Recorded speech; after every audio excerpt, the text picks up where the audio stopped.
கும்பராசி நேயர்களே, உங்களுக்கு இந்த மாதம் எப்படி இருக்குன்னு பார்க்கலாம்.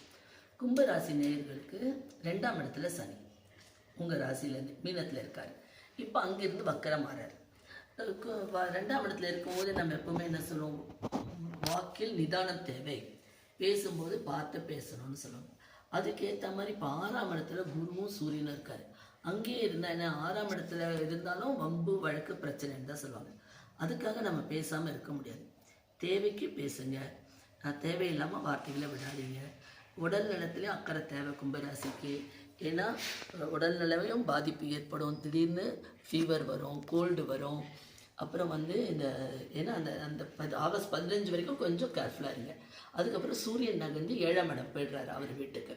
ஓகே ஃப்ரெண்ட்ஸ், இந்த மேற்கொண்டு குடும்பத்திலையும் பிரச்சனைகள் வரும், குழந்தைங்களை பற்றியும் பிரச்சனைகள் இருக்குது. எல்லாமே உட்காந்து பேசி சால்வ் பண்ணிக்கோங்க. பேசாமல் உட்காராமல் விட்டுட்டிங்கன்னா அது பெரிய பிரச்சனைகளை கொண்டு போய் விட்டுடும்.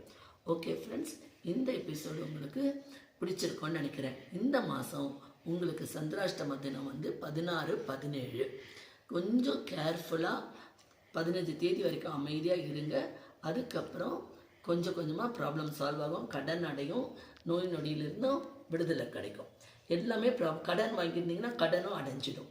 எல்லாமே கொஞ்சம் கொஞ்சமாக ப்ராப்ளம் சால்வ் ஆகிடும். வக்ர சனி பெரிதளவில் பாதிப்பை கொடுக்காது. பேச்சில் மட்டும் சிறிது கவனம் தேவை.